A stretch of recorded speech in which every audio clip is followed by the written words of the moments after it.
Olá, bem-vindos ao No News. Eu sou o Afonso Vilas Boas e a nossa convidada de hoje é a doutora Sara Ribeiro, doutora de Medicina Interna e Familiar na USF Guimarães, em Guimarães, Portugal. Doutora, é um gosto tê-la presente.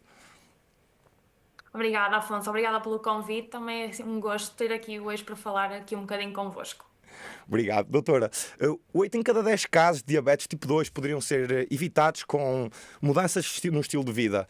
Na prática, o que é que uma pessoa com risco pode fazer para reduzir essa ameaça? Pronto, se eu estivesse nesse caso, não é? E quisesse evitar ou pelo menos diminuir o meu risco de ter diabetes no futuro, eu pensaria aqui em quatro pilares estratégicos que eu podia mudar comportamentos para me ajudar nesse sentido. Portanto, ter um peso normal e acima de tudo do peso, porque sabemos que a avaliação pelo índice de massa corporal tem algumas limitações, ter uma percentagem de massa gorda dentro dos parâmetros da normalidade para géneros e para idades. Depois, a prática de exercício físico, muito importante para reduzir tanto a diabetes como outras doenças crónicas, metabólicas e cardiovasculares. Ali nos 150 minutos por semana, exercício moderado, vigoroso, como recomenda a Organização Mundial da Saúde. Terceiro, uma alimentação equilibrada com base na dieta mediterrânica e uma boa qualidade de hidratos de carbono ingeridos. E por fim, evitar as bebidas alcoólicas e o tabaco, sem dúvida. Doutora, muito obrigado. Outra questão que é, muita gente descobre os diabetes já com complicações. Quais são os sinais silenciosos que as pessoas ignoram no dia a dia, mas que justificam um exame de glicemia urgente?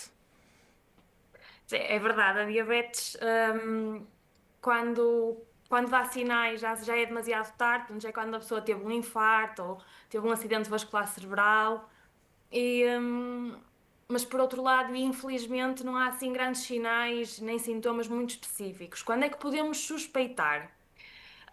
Por um lado, os indivíduos com outros fatores de risco, indivíduos já de grupos de risco, devem fazer o rastreio de forma periódica, anual ou bianual, dependendo de qual for o fator de risco, com a glicemia em jejum.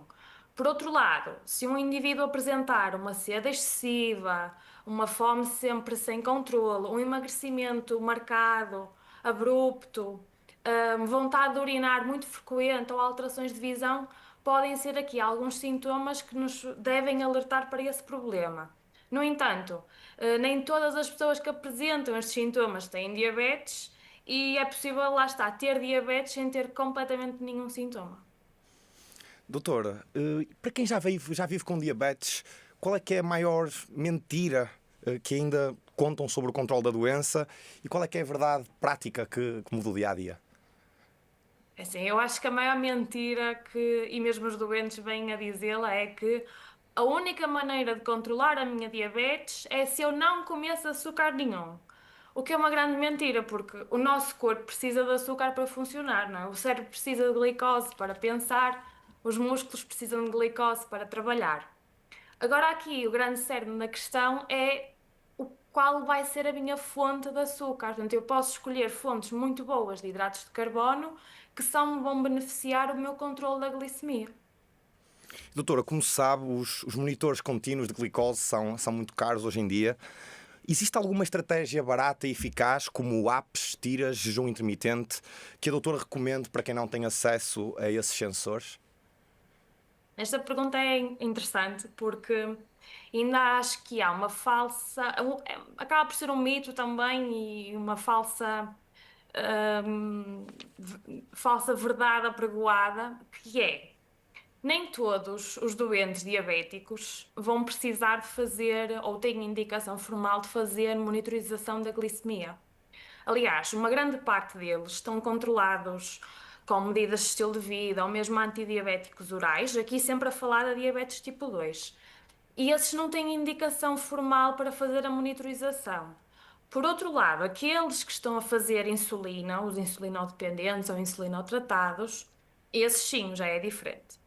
Para além dos sensores, temos ainda as velhinhas e mais conhecidas, vulgas, as monitorizações da glicemia capilar, que são as picadas no dedo.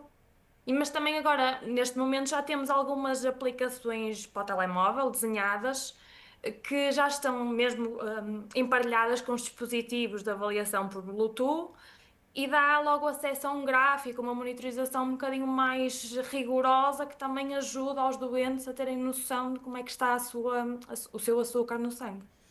E, doutora, relativamente à atividade física, nem todos podem pagar por um ginásio ou por um personal trainer. Há algum exercício de 15 minutos diário, algo simples que sugira para quem já tem diabetes ou para quem queira prevenir? Ok, é verdade. Nem toda a gente pode ir a um ginásio, mas para além da atividade física, acho que é algo que muita gente pode fazer que não envolve despender dinheiro nenhum, que é deixar de ser sedentário. Isto são coisas diferentes.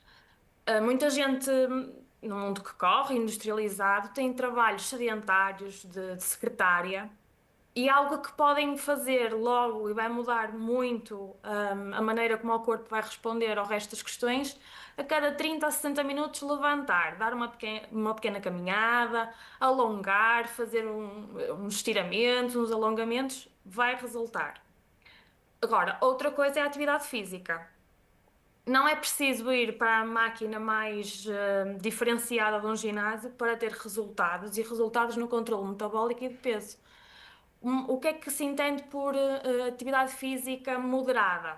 Uma caminhada em passo rápido. Portanto, isso toda a gente tem agora as ciclovias, não, as ciclovias, pronto, para quem quiser preferir a bicicleta, mas as vias para pedestres, e basta fazer isto 150 minutos por semana. Portanto, se quisermos dividir, o ideal é dividindo ao longo da semana, claro, não fazer tudo no mesmo dia, mas facilmente se arranja 30 minutos por dia para ir conseguir fazer uma boa caminhada ou mesmo uma corrida para quem se sentir à vontade. Para treino de força, objetos de casa, pacotes de mercearias, pacotes de arroz, pacotes de massa, garrafões de água, imitam perfeitamente os pesos do ginásio, são adaptados a cada um, portanto, cada um vai evoluindo conforme se sentir seguro e capaz. E ao final de 3 meses, 6 meses, os doentes vão notar a diferença. E, doutora, algo normalmente ignorado, que é a questão do stress emocional em relação aos diabetes. Como é que o stress emocional pode causar um aumento do açúcar no sangue? E se já viu pacientes controlarem a glicemia só tratando da ansiedade ou depressão? E o que fazer quando, por vezes, o problema é na cabeça e não no prato? A doença mental está muito em voga, não é? E não é só pela doença mental em si, mas por todo o impacto que tem, na saúde cardiovascular e metabólica. E como é que o stress funciona? Quando uma pessoa está constantemente sob stress, é como se mandasse uma mensagem ao corpo que estivesse a estar sempre em alerta, não é? A preparar-se para uma luta, a escolher a reação de lutar ou fugir. O que liberta sempre aqui algumas hormonas em circulação, as mais importantes, o cortisol e a adrenalina. No momento, estas hormonas funcionam para aumentar o açúcar no sangue, para dar ao corpo as ferramentas que ele precisa. Açúcar para o cérebro pensar e açúcar para os músculos fugir. Só que isto de forma crónica vai levar a que haja um aumento da resistência da insulina, que é a base da doença da diabetes mellitus. Desregula também o apetite, não existe a sensação de saciedade, as pessoas estão sempre com fome, a fome emocional. Também há uma perturbação no sono, portanto, que tem muito impacto também no controle das doenças metabólicas, tudo que vai cumulativamente levar a um estado sempre de hiperglicemia, demasiado sangue, demasiado açúcar em circulação sanguínea. Assim, a boa notícia é que este impacto pode ser reversível. Aqui, lá está, com o controlo do stress, não é? Portanto, tratar as perturbações da ansiedade, tratar as perturbações depressivas, tratar as insónias, aliada sempre a uma alimentação saudável, o exercício físico, um pilar sem dúvida muito importante também nesta questão da saúde mental, e terapia quando for preciso. E, doutora, quando falamos de saúde mental, não podemos deixar de falar de adolescentes também. Hoje em dia vemos cada vez mais adolescentes com diabetes tipo 2. Além de peso, o que é que os pais podem fazer de diferente em termos de educação para atenuar estas circunstâncias? O peso, sem dúvida, tem sido aqui uma epidemia e um foco nas populações mais jovens. E acho que com a evolução dos tempos, portanto, algo que me vem logo à cabeça é os tempos de ecrã. Não é à toa, que não é que está regulamentado nas normas internacionais o tempo que os adolescentes e as crianças devem despender à frente de um ecrã. E isso tem tudo a ver porque modela a resposta e respostas hormonais e também promove aqui o sedentarismo. Portanto, eu acho que os pais poderiam. Claro que isto tem que ser um trabalho de equipa e todos têm que trabalhar no mesmo sentido, porque os filhos fazem muito mais aquilo que veem fazer do que aquilo que lhes dizem. Portanto, o exemplo prático pode e deve partir dos pais. Promover atividades exteriores nos tempos livres dos filhos, promover atividades extracurriculares que envolvam a ativação física e consciencializar-se a eles próprios e também ensinar aos filhos aqui o que é comer bem, o que é comer saudável. Não é pôr demasiado as regras, porque também já percebemos que extremismos na cultura alimentar muito ou pouco nada funcionam. Mas educá-los, portanto, como educam a serem bons cidadãos, a respeitarem os professores, a estudarem, isto também é uma grande parte da educação e uma grande herança que lhes podem deixar. E doutor, sem promessas milagrosas, qual é que é a novidade mais próxima desde remédio, tecnologia, protocolo, que pode vir a mudar a vida de quem tem de injetar insulina todos os dias? Aqui na diabetes mellitus tipo 2, pondo assim, dividindo só aqui na 1 e na 2, apesar de haver mais tipos, nos últimos anos têm saído algumas classes novas farmacológicas. Os inibidores da SGLT2 são comprimidos, portanto é terapêutico oral, mas também saíram os análogos da GLP-1, que não sendo insulinas, também são terapêuticas injetáveis.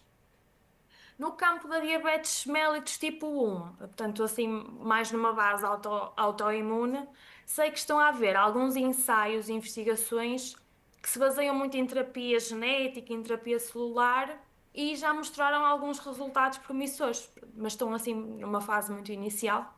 A ver, vamos. E doutora, para terminar, uma pergunta assim um pouco mais ampla e mais subjetiva.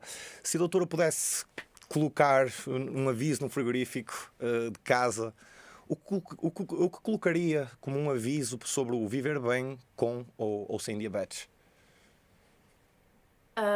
Ora, um aviso. Se calhar assim mais uma frase motivacional, não sei, se calhar para chamar sempre, seria algo do género: o meu corpo agradece aquilo que eu vou fazer por ele hoje, no sentido de que as escolhas que nós temos aos 20, 30 vão refletir os adultos que vamos ser aos 20, 60 e 70.